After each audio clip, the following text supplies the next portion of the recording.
How one battle during World War I shaped Turkish history forever. Before we get into the video, don't forget to check out my Patreon, where you can support the channel and gain access to exclusive benefits. Since the 18th century, the Ottoman Empire had been on a gradual yet unmistakable decline. Once a formidable power ruling vast territories in the Balkans, the Middle East and North Africa, its glory days seemed like a distant memory, and by the start of the 1910s, the empire had lost much of its land, strength and influence, teetering on the verge of collapse. The British Empire and the French Empire were on the rise, reaching the peak of its global dominance, spanning continents and commanding unmatched naval power. By 1914, Europe was a powder keg of tensions, and the assassination of Archduke Franz Ferdinand of Austria-Hungary had ignited a chain reaction that plunged the continent into war. The conflict quickly escalated as long-standing alliances drew major powers into battle. The Central Powers, including Germany, Austria-Hungary and later the Ottoman Empire, faced off against the Allied powers, which were Britain, France and Russia.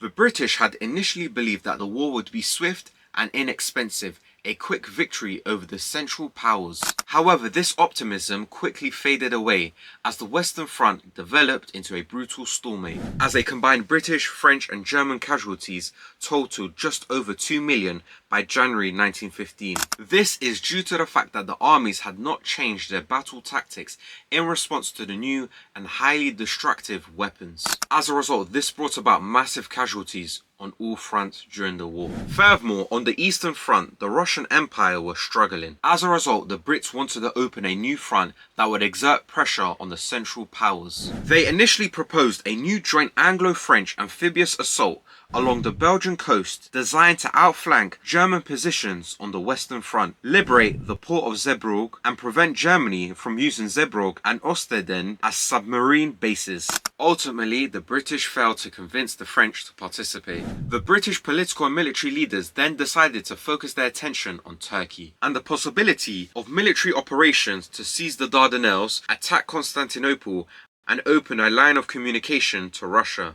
They viewed the Ottoman Empire as extremely weak and believed an attack would knock them out of the war. The British naval forces shelled the forts at the entrance of the Dardanelles on the 1st of November 1914, well before the formal commencement of the Gallipoli Campaign, and was done as a means of punishing the Ottoman Empire for siding with the Central Powers. Though this had the adverse effect, as it alerted the Turkish people that an impending attack at the Dardanelles was imminent, as Mustafa Kemal Pasha, the overall Turkish commander at Gallipoli, and Otto Liman von Sanders, a German general and military advisor to Turkey, focused on fortifying the Dardanelles after the British attack.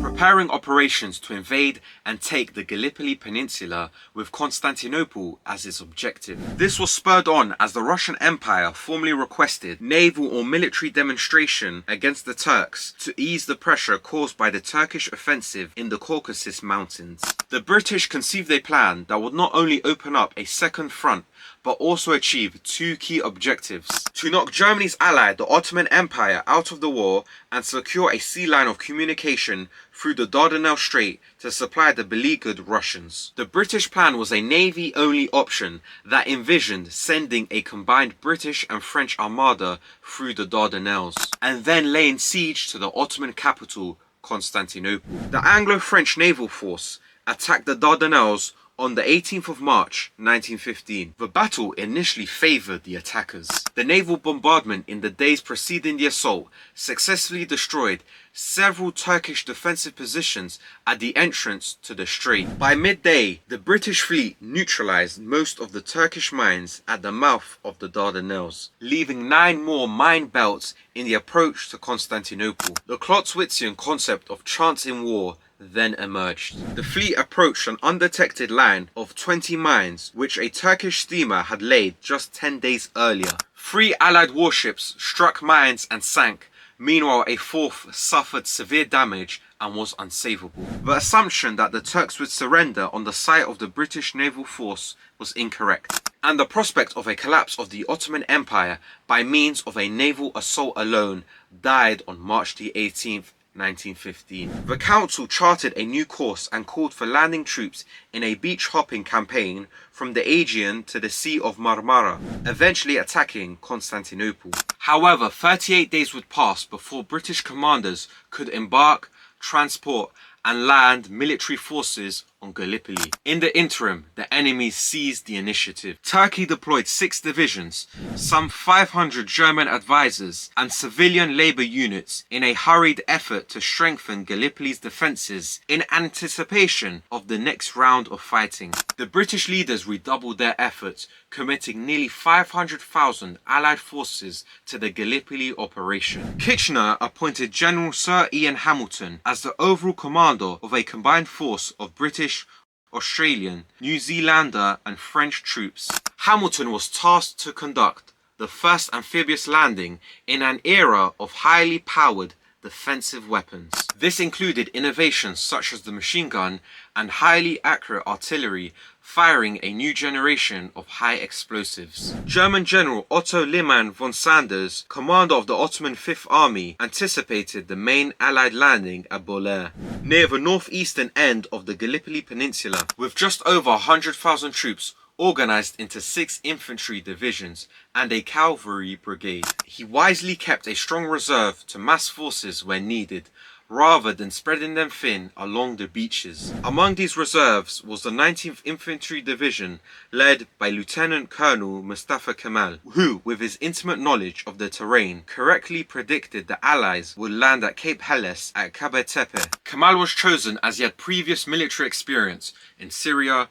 Libya, as well as serving a short stint in Gallipoli during the Balkan War of 1912. And in the early hours of the morning on the 25th of April, 1915, the Allies landed at the Dardanelles. The British 29th Division landed at 5 beaches near Cape Helles, while the ANZACs, aiming for Cabo Tepe, missed their target by over a mile and instead landed 30,000 men at Ariburnu, later known as ANZAC Cove. Though lightly defended by single Ottoman infantry, the area's geography was challenging, with narrow beaches and steep rugged terrain that made the landing much more difficult than first anticipated. 2 hours after the ANZACs landed, Kemal had not received orders from Liman von Sanders to mobilize his forces, leaving the 19th Division inactive. Taking matters into his own hands, Kemal personally led the 57th Infantry Regiment into the battle zone to assess the situation. He then headed to Chunuk Bair,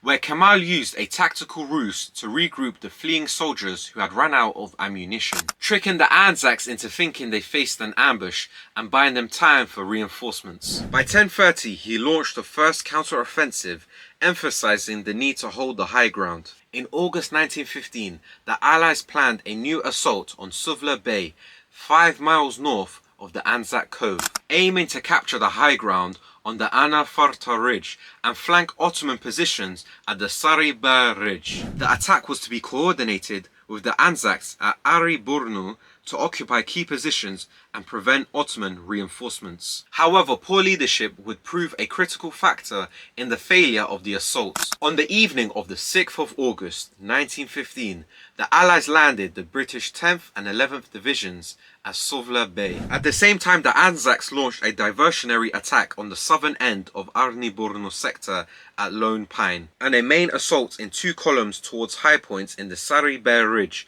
Chunuk Bair and Hill 971. In the morning on the 10th of August 1915, Kemal Pasha launched a counterattack. By the end of the day, Chunuk Bair was retaken by the Ottomans at a cost of 5,000 casualties. The Allied advance on Chunuk Bair was halted by a strong Ottoman counterattack, while the Suvla Bay landing stalled due to indecisive leadership. The combined offensive resulted in little progress and the front returned to a stalemate. The Allies withdrew forces from the ANZAC sector in December 1915.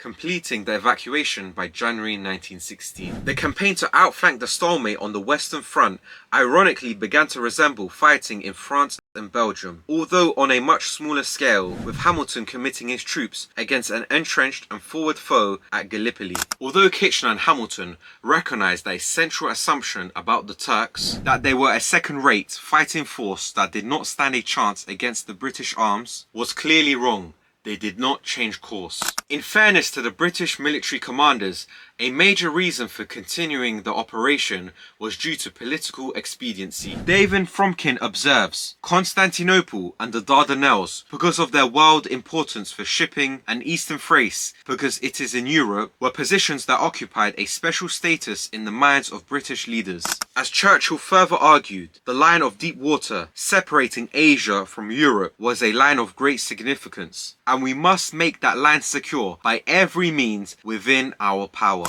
Despite the perceived importance of the region to the British war aims, the Allies withdrew on the 9th of January 1916, destroying the hopes of defeating Turkey and reaching the Russians. British, Australian, New Zealander and French casualties totaled 130,000, yet the operation achieved none of the goals set by the British political leaders.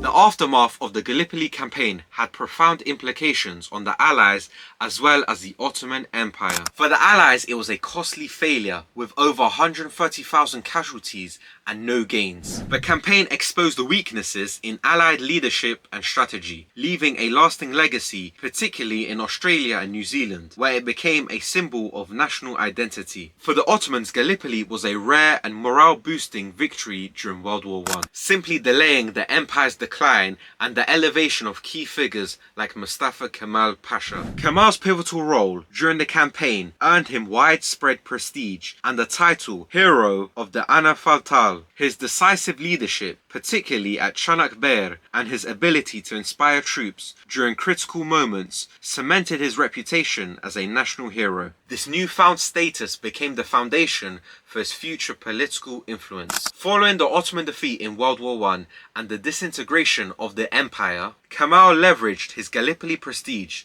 to lead the Turkish nationalist movement. He resisted the partition of Ottoman lands under the Treaty of Sèvres, rallying support to oppose foreign occupation. Establishing the Turkish Grand National Assembly in 1920, Kemal united various factions under a nationalist vision, drawing on the resilience and determination he had demonstrated at Gallipoli. The movement culminated in the Turkish War of Independence and the abolition of the Sultanate, as well as the establishment of the Republic of Turkey in 1923, with Kemal, later known as Atatürk, being the first president, shaping the nation's modern identity.